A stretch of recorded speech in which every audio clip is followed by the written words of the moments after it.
Shalom, salam moderasi. Berkaitan dengan moderasi beragama, saya mengangkat judul Bhinneka Tunggal Ika. Seperti yang kita ketahui, Indonesia memiliki keberagaman, seperti keberagaman suku, bahasa, adat istiadat, budaya, bahkan agama. Dewasa ini sering diterpa isu radikalisme. Gerakan-gerakan yang mengatasnamakan kelompok tertentu semakin hari semakin bertumbuh.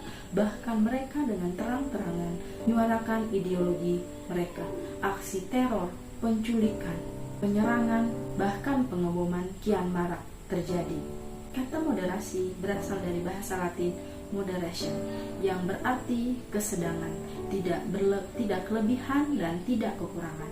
Kata ini juga berarti penguasaan diri, dari sikap sangat kelebihan dan kekurangan. Bhinneka Tunggal Ika merupakan semboyan Indonesia. Bhinneka Tunggal Ika memiliki arti berbeda-beda tetapi tetap satu. Dalam perbedaan tetap ada persatuan. Bhinneka Tunggal Ika merupakan suatu hal yang mencerminkan Indonesia. Arti dari Bhinneka Tunggal Ika, keberagaman yang bersatu. Bhinneka Tunggal Ika menggambarkan konsep bahwa Indonesia terdiri dari beragam suku, agama, ras, budaya. Bangsa Indonesia tetap menjadi satu kesatuan yang tidak terpisahkan. Fungsi Bhinneka Tunggal Ika adalah mempertahankan kerukunan sosial, menghormati perbedaan, membangun persatuan, menghargai keanekaragaman budaya, memperkuat identitas nasional.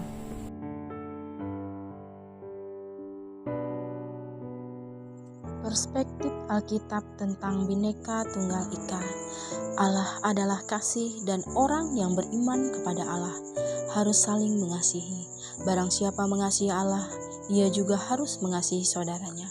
Sangat indah kebenaran firman Tuhan dalam kitab 1 Yohanes 4 ayat 19-21. Kita mengasihi karena Allah lebih dahulu mengasihi kita.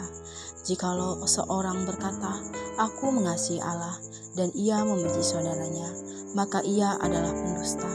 Karena barang siapa tidak mengasihi saudaranya yang dilihatnya, tidak mungkin mengasihi Allah yang tidak dilihatnya. Dengan perintah ini kita terima dari Dia. Barang siapa mengasihi Allah, ia harus juga mengasihi saudaranya. Dalam perumpamaan tentang orang Samaria yang murah hati, Lukas 10 ayat 25-37 menjelaskan, Tuhan Yesus mengajarkan supaya kita menunjukkan belas kasih kepada sesama manusia.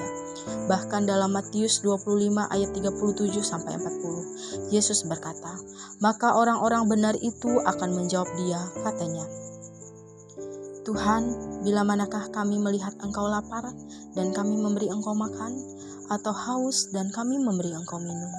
Bila manakah kami melihat Engkau sebagai orang asing dan kami memberi Engkau tumpangan, atau telanjang dan kami memberi Engkau pakaian? Bila manakah kami melihat Engkau sakit atau dalam penjara dan kami mengunjungi Engkau?"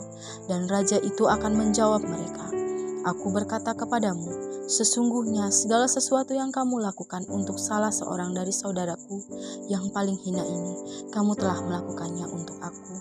Saudara, marilah kita saling mengasihi sebagai saudara sebangsa dan setanah air, didasarkan pada cinta kasih Kristus yang menggerakkan persaudaraan dengan saling mengasihi. Sebagai sesama saudara, maka hidup dalam kehidupan yang damai, rukun, aman, dan sejahtera akan terwujud dalam keluarga, bergereja, bermasyarakat, serta dalam berbangsa dan bernegara. Tuhan memberkati kita semua. Amin. Merdeka!